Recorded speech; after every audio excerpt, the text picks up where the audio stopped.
The following is intended for mature audiences only. Discretion is advised. Hi, welcome to the season premiere of We're Done Here podcast. Yay, we're back. Stepping into season 4 of emotional wellness comedy. As you know, if you're a regular listener, every episode we interview another comic on an emotional wellness topic. We have some very, very funny comics coming to you this season, so please like and subscribe to catch up on those episodes. Today I'm here with a very special guest that you've probably seen before on the podcast. Give it up for Jilberto Soto. Yay! Have they seen me? I don't even know. Yeah, you're in like 2 random episodes, but you're never it's like clips. You've never had like your own episode. Well, no, this isn't even mine. No, I know. But Jilberto, tell our guests about you. So hi, my name's Gotfryd. I am Mexican. I'm gay. I'm married. We do a lot of comedy together. That's true. We're comedy partners. Yes, that's travel true. partners. We are comedy partners. Yeah, and I'm excited to be here. We run our show Purple Park Comedy together. Park. So if you're ever in the New York City area, make sure you follow that Instagram for updates, because we have a really great show. It features, We have an amazing show. Yeah, People love it. It features the show is about, it's a Purple Park is actually a location in Astoria, New York. If you know, you know. But we feature a lot of black and brown comedians, a lot of queer comedians that you don't see. Basically, we rarely have a straight white guy on the show, and if he's on the show, he's really funny. Yeah, we have sometimes a trouble time knowing who.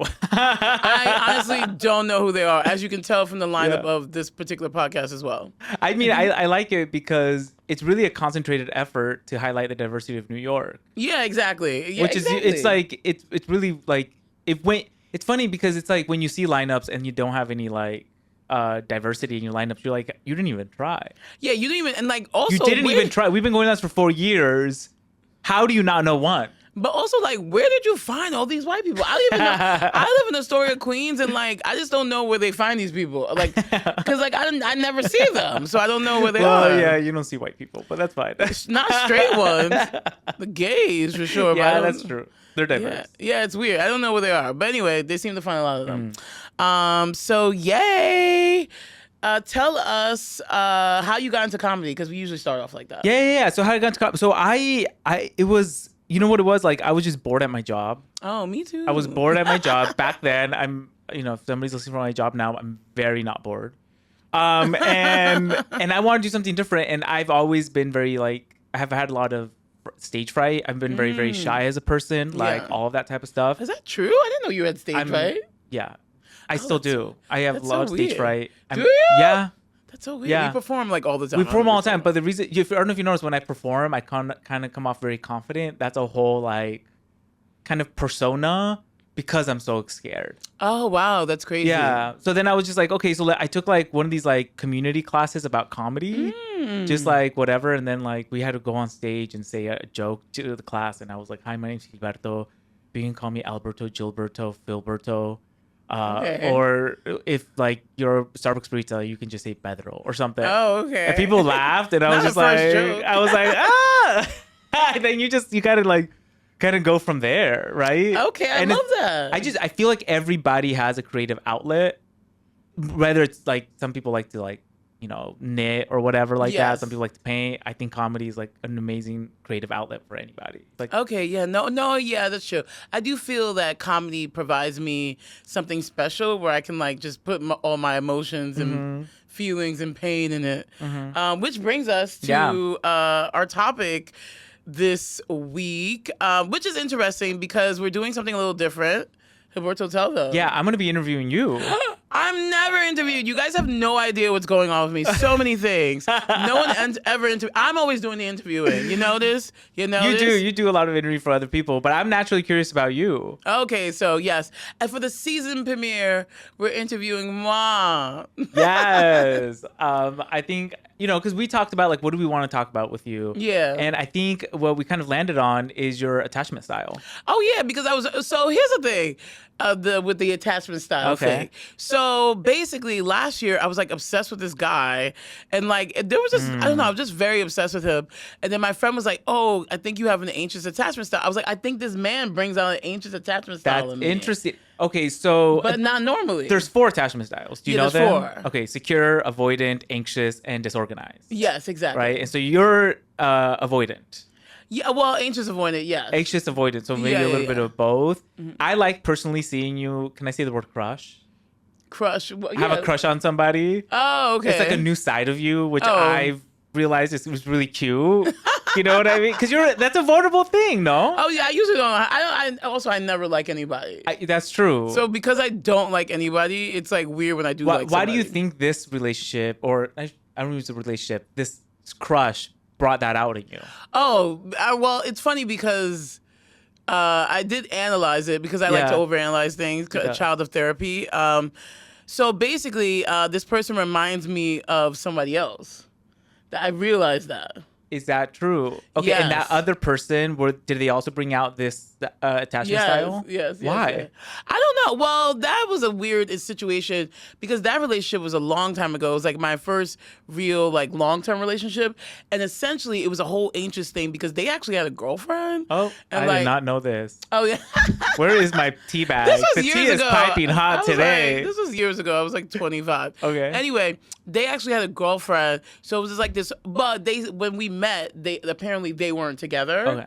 But then like they were together. I found out. So it was like this like long like year love affair of will they won't they, and they eventually broke up, and we eventually went out. Yeah. But that was the reason with that.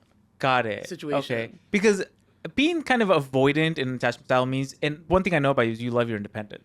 Yeah. Like Very you're the independent. center of everything, right? Yeah, I'm the center of my own universe. I don't really care about other people. So, but it's interesting because then when you're in one of these like relationships, like how does being avoidant help you? Well, I think the avoidant tendency is not necessary. I don't feel like I'm necessarily avoidant per se. I think it's like more of a what's that called? Defense mechanism. Because there's so many, first of all, men, and if we think about men and women per se, you think about someone like me who's like very independent, who has their own money, has their own lifestyle, like does whatever they want. He said, I get coins. Well, it's just like a guy has to really be coming with something big to really infiltrate the lifestyle, because my lifestyle is pretty good. So, like, if you're a guy, first you have to be able to keep up. Second, you have to be able to, like, be providing me with something that is better than I already have, which is very hard to do. So it's not that I'm avoidant. It takes a lot to get my attention. And to maintain your attention. And to maintain my attention, yes. Because I would just be like, anyway, I don't care. Yeah, I gotta go. Yeah, I do think you brought up a good point about women now are looking at men not knowing. I was talking to somebody this weekend around it. It's very true. If a man's going to come into your life, they have to provide something more than just financial means. Yeah, that's what it's they like, used to provide, and that's just not enough anymore. My thing is have a good personality, have a sense of style, have fun ideas. Like, I don't know, just like... Have curly hair. Oh, you can have curly hair, yeah. Well, yeah, damn, what's up with me in this fucking I don't curly know. hair? You love curly hair. One thing about me, I'm going to be with somebody with some curly hair. Yeah. It's so funny because I was hanging out with a guy with curly hair yesterday. Oh. With somebody with curly. But give me an example in this last relationship without... What relationship? You talking about the situation? No, the long-term relationship that you had. That one. 'Cause I'm really interested about that one. That one you really got to go a little bit deep. Yeah, that's what I really want to concentrate on is give me an example of how you were avoidant in that relationship. I wasn't avoiding a relationship. I was anxious. Sorry. They released my anxious attachment style. Well, the same thing, the obsession, right? So, like, I have a joke about having an anxious attachment style. Just means I'm be searching through your phone. But no, it's true. It's like this anxious obsession, like, oh, they didn't text back right away. Oh my God, what does that mean? Putting the pieces together and then going up with your friends. The last text said this. And then what happened? That's all anxious attachment style. You still do that. I mean, I still do that, but it depends who it is. Yeah. But like, it's very much like overanalyzing communication, trying to figure out what everything means, putting pieces of a puzzle together. And it's essentially because somebody's not giving me something I need, I become anxious and want them more. If that does that make Yeah, sense? 100%. Yeah. Of course, you want somebody more when they don't give you something what they need. Yeah, exactly. And in that relationship, over time, did it change your attachment style? Yeah. No, most definitely. I became secure. At the You end. went into the secure phase. I went into. So I actually noticed that. So actually, the attachment style book. I don't know what that book is called, but whatever. There's a whole book out there. My friend gave it to me or whatever. I'll try to put the name. Link will be in the bottom. Yeah, somewhere. But basically, only certain people trigger certain attachment styles in you, and it can be fluid. I'm usually secure, but these particular people, these types of people that like, I don't know, either it's playing hard to get or like they're just not giving me enough of something, I become anxious attachment and also very much interested. Got it. Yeah. I guess then it sounds like you've always been like this with certain relationships. But the problem is I rarely like people. Yeah. And like, so it's like a shock to your system. So it's like I never even noticed it, because if you think about it, like that, I had that anxious attachment style situation last summer, and before that, it hadn't happened in years. So it's like usually I'm just like, I don't even care about you. Like going to or like getting to know somebody, I'm like, interested, not interested. It's not like this. Got it. It's not like so extreme. Yeah. Over analyzing messages, like being like the last time they text, are they sleeping? It's like for me, it's like I'm like very big on pattern recognition and how people act. And if someone starts acting outside their patterns, I start getting nervous. Because that means something. You are somebody that loves pattern. What is repetition of pattern? Like, why does it give you comfort? I have no idea. I don't know. I'm like a little, I don't know, autistic.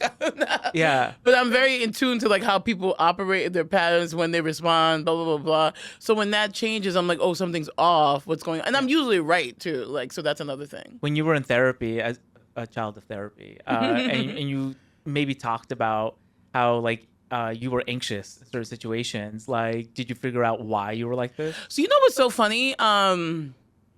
So I would say no specifically, but I am going back to therapy next week. So shout out to me. I've been in therapy in like a few years. But so what happened with that last relationship, how it ended was I went to therapy and I found that like I just wasn't happy. Does that make any sense? So that relationship ended because I wasn't happy in the relationship. But I never got down to like my weird thing around pattern recognition. It has all this anxious attachment style stuff has to do with how you were raised. Yes. So there's something about how I was raised and like people acting off that probably triggered me. It's like something I haven't resolved from my childhood. It's always the mom and dad. It's always It's mom always and dad. the mom it's and always dad. mom and yeah, and I think I'm anxious attachment because like I don't know, I have two parents and they both treated me differently. Oh, I don't know, wait. not necessarily treat, but I had different relationships with them. No, that's true. Yeah, they weren't yeah. in one household. No, we had two separate households. Oh, My so you parents are have to show divorced. up maybe differently. Well, or like our interactions are different, or like how the parenting is done is different. Because you have your day-to-day parent, then you have your weekend holiday parent. You know what I mean? It's like different. A child of divorce too. Yeah. You could call it that. I mean, yeah, but my parents got divorced so young, I never cared. It's just that I always knew them as divorced, if that makes any sense. And then, of course, I have a stepmom as well. So she's involved, but I don't think that has anything. We have a great relationship. But essentially, yeah, I think it's just like two different parenting styles. Yeah. What's your love language? Now I'm like curious. Oh, my love, acts of service. Oh, I definitely see that because it's the pattern thing. Yeah. Well, it's acts of service. So like, how are people showing up for me? Like I'm very, because I show up for people, so I'm like, how are they showing up for me? Do they have to tell you? Like, do you notice it, or do they have to be like, Meka, I'm doing this because? No. I don't need. It's like unspoken. Like, yeah, I never talk about it. It's like it's just unspoken. I just notice. I notice acts of service, and I feel like I like not intentionally, maybe unintentionally. I don't know.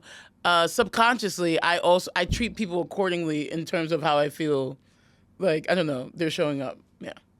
Is that Does that make sense? Yeah. So that's your love language, and it's also the love language that you like to receive. Yeah. So it's both. Yeah. What's the other one? Like physical touch.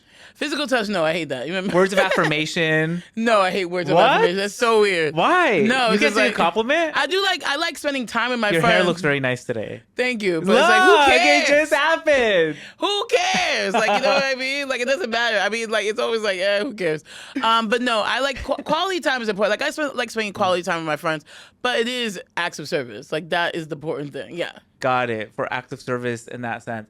Okay, so as you're moving forward, right? And look, I think relationships for you have kind of like, as you mentioned, haven't happened, right? Or you're less interested in somebody, and now like you can be interested in somebody. So I think when it rains, it pours. So No, it probably that's will true. happen more. So you know what? You know what's so funny What? now? Because like, what happened? So the pandemic hit. Right, and like I was hanging out with one person during the pandemic, where we kind of stopped hanging out. But like I was actually being, hot. huh? He's hot. You think he's very hot? He is cute. He's very attractive, but like he's also a mess. Anyway, I hope he's not watching this. But basically, like I was being very prudish and I was not dating at all. I had went through this whole thing where I was like decentering men. I was like, I don't remember that. Yes, talk to me about that, because you were the one, like we talked a lot about this. Yeah, I was like decentering men. I wasn't like, it was just kind of like I was like, this is a waste of time. Like I don't care. Like all these guys are trash. But that was because I was in New York City. But then I went to Europe for last summer for 3 months. And I told you, like, in Europe, it's completely different. It's literally just American guys. American men hate women. Like, it really seems like they hate us. Where it's weird in Europe, it feels like they love women. Like, they still, like, they're womanizers, but it's like traditional. They're going to cheat on you. You know what I mean? Not traditional. It's like traditional. They're going to cheat on you. Yeah, that's it's not wild. like it's not like, girl. oh, I hate women and it's like, funny that American doesn't guys trigger. are so weird. Like they're so weird. My thing is like to be a womanizer is to be is to be like, I don't know, not to say it's masculine, but it's like something you're expecting. Not like I hate girls and girls owe me this. Or, like that's weird. These men are fucking weird out here. Like what are they doing? Like. Girl, I know. They're like mentally challenged. In Europe, they're still acting normal. So it's like they're coming on strong on dates. They're like they smell good. They look nice. They're doing what they got to do. Yeah. So I was like, they're putting in the effort to woo. They're wooing. They're wooers. They're wooing it out. If there's anything I know about Meka, she loves to get wooed. Let me tell you this. She there's no loves to wooing get wooed. There was no wooing happening here. So that's what happened. So then I started seeing like tons of people, like way too many. Like the roster was long. Okay. Like so it was Not long enough, if you ask me. It wasn't long enough because like in New York I'm like whatever. But I had a little roster in New York. But now I'm like I don't care anymore. So you're back to decentering men? I'm not yeah. Okay, tell me what that means for you though. I don't know. I just use them to hook up with. But other than that, I really don't care but about them. decentering men I think decentering anything in your life, because I've been trying to decenter like whiteness, right? Oh like, yeah, that's right. That's your problem. That's another podcast. That's another podcast. Oh, our episode with our friends in London. We talk about that a little we bit. do. Yeah, we do. Check it out. That's actually a really fun episode. That is a fun episode. The couch We're episode. like, on the couch. Yeah. It's a little shaky the couch camera, talk. but it's fun. Yeah. But when you decenter somebody, it's basically like you're getting your power back, Yes. right? And I realized decentered men when your comedy career was like kicking off. Yes. So you had no time. I just have no time. That's another thing. It's hard to date because I do comedy. A lot of guys are insecure about comedy, so then you have to find a guy who isn't insecure about your comedy, and like that's hard. And then you have to find someone who can roll with the punches. It's just like someone's always getting insecure about something. A man's always trying to control me at some point. Does that make any sense? Control. It is control. At the end of the day, it's control. Because if I even think about the guys I dated here in New York, at some point they got insecure, or at some point they were insecure. So I was dating that one guy I was dating that Spanish doctor. He was annoying because like I wasn't even feeling him like that. He like made himself, like he pushed himself into my life so I can pay attention to him because he wasn't getting the attention that he needed. But then he pushed himself into my life so I can pay attention to him. Then he like disappears. I'm like, why are you wasting my time, motherfucker? Yeah, I mean, I can't wait till he resurfaces because that's gonna be a read. Oh, what? When I do it in my comedy bit? I actually did but yeah, I'm gonna read him. But basically, it's like he was trying to push himself into my life, and you let it. And I let him because he was really trying really hard. I know. Like, dude was trying hard. I'm just like, don't you have patience to see? Like, don't you do doctor shit? Why are you? And you're never gonna do that again. What's So my the new rule? The new rule is, unless you're my boyfriend, do not text me every day. Do not text me in the morning. Don't do that. Wait, isn't that kind of this whole avoidant attachment? No, it's honestly, it's just like, no. I think it's not about being avoidant. Okay. It's about being smart. Because what these guys do, they try to text you all the time, so they know they got you. And once they do, then they like fly away. I'm like, I don't have time for that. You never have me. Oh, it's like a trophy. It's a trophy. It's a control thing. It's like, you never have me. You never have me. You will not like give me. You're not gonna like love bomb me for 3 months then disappear. I'm not doing that. So yeah, don't text me every day. If you want to hang out, we can make plans, and then we can talk in person. But I'm not gonna get in the habit of talking to somebody every single day. We're not in a relationship. I don't need to talk to you that much. Yeah. Like, you understand what I'm saying? Yeah. Yeah. Have you had girlfriends where they tell you about their situationships and you from the outside, you're like, girl, get it together. But we have a shared girlfriend. We're like, what are you talking about? Like, every day. No, but I was going to say that you're seeing them do things you would do too. Yeah, of course. Yeah, of course. And you're like, well, why can I take my own advice? Yeah, no, most definitely. So now I'm just like, you know what? I really don't care. I'm not texting guys. I'm not doing any of that. I'm not putting in effort until somebody shows there's some effort. And like, honestly, there's nobody showing up. Like, there's nobody, like, everyone's coming half-ass. And I'm like, yeah, I got other things either to show do. up fully or don't show up at all. Yeah. I guess kind of then my question would be, moving forward, right? Like, what kind of attachment styles do you want to be able to have when you have like a new crush?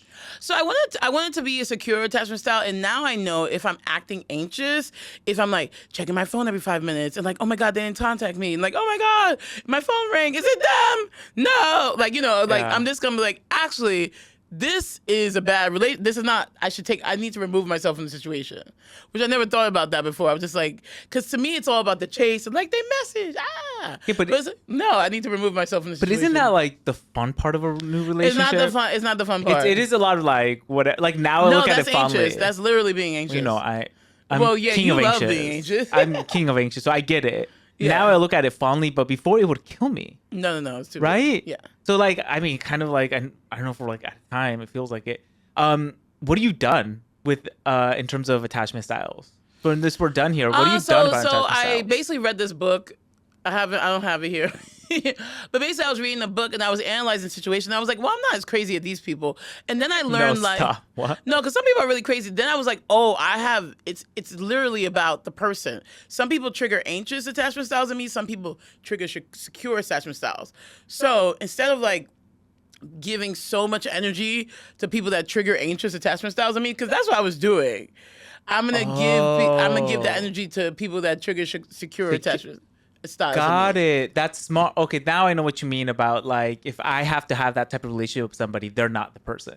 Exactly. They're not my whatever it is. No, because I'm always gonna be anxious. I'm always gonna be like, yeah. Show me what is it like when Meka is on a secure attachment style. I don't know. I feel pretty secure now. I'm not talking about like I'm just fine. You're just like chill and relax. Yeah, like I don't know, because technically speaking, I'm still talking to a few of the same guys I'm still talking to. That I was talking to, but actually I don't care about them anymore. Like you never hear me talking about them. Can I ask one last? Is your attachment style the same whether it's like a crush or a friendship or like any other kind of relationship you have? It's a romantic relationship. It's only romantic. Romantic relationship, because with friends it's different. I feel like I can talk to my friends directly. Like I'm very direct with my friends. You? Yeah. So that is different with friends. So it's like my friends always know how I feel. Whereas romantic relationship, I actually never say how I feel. So it's like it's weird. It's the only situation where I actually don't talk about how I feel. Maybe I should dig into that in therapy. Wait, oh my God, that's so true. That's true. That's very true. Like it's like friends always know how I feel about them. Romantic, never. Whether you want to or not, you're gonna know. I never say anything. No one knows if I like them. They don't know anything. And you've gotten that feedback before. They're like, "Do you like me?" And I'm you've like, gotten that feedback. Some people can tell, but some people can't tell. That's the whole thing. Yeah. Some people is like, it's weird. I think some people know I like them, but it's like they're just more attuned or something, because I never told them I like them. Or sometimes I'll occasionally tell somebody I like them. Not occasionally. Yeah, I really don't say anything. That's because the words of affirmation isn't like your thing. No, so it's going to be like how I show up. Got it. Okay, so I actually think one thing that I realized is if you're not direct with somebody, they're not your person. Yeah. Oh, yeah, that's true. Right? Because that's how you are in friendships. Yeah, that's true. Like you're secure in friendships because you're direct. Yeah, very direct. Like you have to be direct. Yeah. That's like a New York thing for me. That's something that shocked me and my system when I came to New York, specifically with you, how direct.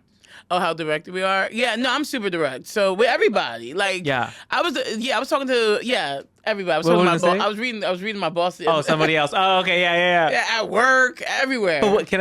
But what is it about being direct that just like it's like in you and you have to get it out and then that's it? Yeah. because I wasn't raised like that. So I'm always like very fascinated by direct people. My mom's very direct, but my mom's also a native New Yorker, so I don't know. She always says how she feels. So then I just grew up with people just voicing their opinions about how they feel.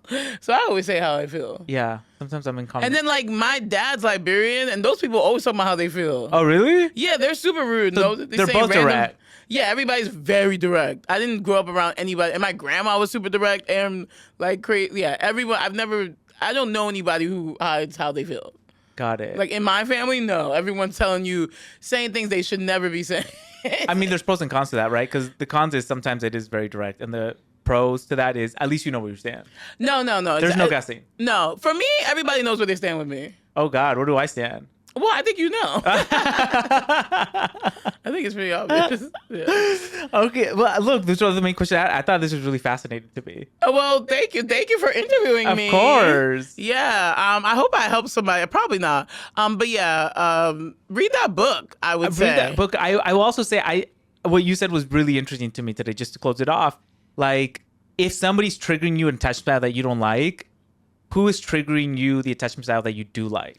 And That's pay true. attention to that. Exactly, which we don't tend. I don't know, women for That's some a odd huge reason learning. we don't do that. We love the like. It shouldn't be that dramatic. It shouldn't be. And like I'm older now. It's like I don't need to be like. No, I want to feel secure. I don't actually checking your phone every 5 seconds is like a disorder, and I have other things to focus on. And it's probably and everybody triggers something so different. That is, to me, that was a big learning because I always thought you had an attachment style. And that's what it is. No. But you don't. You can change your attachment style, and you can change how you show up in places. You just need the information. That's why reading the book and even my friend saying that, she's like, "That sounds like a really anxious." I was like, well, "I'm not anxious, am I?" Well, shout out to that friend. Yeah. Shout out to Kate. She's the one that told me about the book. So yeah. Well, thank you for letting me interview Yeah, you. thank you. So I'm done with. I don't know what I'm done with per se, but I'm done with people who trigger my anxious attachment style. Yeah. Yes. Yeah. Well, this is We're Done Here podcast. So we talk about what we're done with, but then we talk about what we're not done with. Gilberto, what are you not done with? Oh my gosh. Something I'm working on and I'm definitely not done with it is trying to be more positive and having a positive outlook on everything. You know, I am glass half interesting. full guy. Okay. I was talking to my therapist about this the other day. Yeah, I am like, I'll see the wrong in everything. Okay. And I told him, I was like, the only way I'm going to be able to change is by being not positive, like unequivocally, like everything's great, but having a lot of gratitude when we talked about. Okay, yeah, gratitude. In that sense, because then your mind is going to shift a little bit. And so that's what we've been concentrating on in my therapy is like gratitude. Well, I guess gratitude. So I'm not done with that yet. Okay, no, I love that. I love not being done with gratitude. Yeah. You speak to my mom for 5 minutes, you're going to show a lot of freaking gratitude. No, I love that. Okay, what I'm not done with this week is The Gilded Age. Did you watch? I love Stop. Did you watch? Yes. Oh my God. Anyway, I don't want to spoil fame, but I mean, like, anyway, The Gilded Age. It's so funny because I feel like I did this last season, but this season was popping. Oh my gosh. Like, The Reeds, wild. the Black Society, the White Society. It's so, I mean, perfect. It's a perfect show to me. No, it's like, a great it's literally show. a perfect show. And Audra, so I saw Gypsy with Audra, which I don't know, blew my mind. We were like 3 seats in. Wow. So she's like, you do her Wild. like, oh, you know, whatever, Yeah, her singing. deep ass voice. And then I saw her in that last episode of The Gilded Age reading Claire Huxtable, and I lived my best see life. that thing? Like, they're both fantastic actresses. Yeah, that was so And good. you just feel the tension. You feel the tension. Everyone was looking there like this. And they're rich, but they can't really say what they want to say, but they're saying their words are cutting each other, and you're just like, oh my God. And I've never hated Claire Huxtable more ever. She was so annoying in that. Because I love her in the Huxtable show, Yeah. you know, with the Cosby. And now here, I mean, what is it? I forgot her name. But, you know, she's famous. Audra McDonald? No. No, I know Audra. Rashida. Rashida. Oh, yeah, Rashida Philly. Anyway, You know. Claire Huxtable, girl. Yes, we know, mama. Okay, yes. But yeah, The Gilded Age is giving. So, Gilberto, where can I guess find you? You can find me on Instagram anywhere at Gilberto S. Yeah. Thank you so much. Thank you. This was This fun. has been another episode of We're Done Here podcast.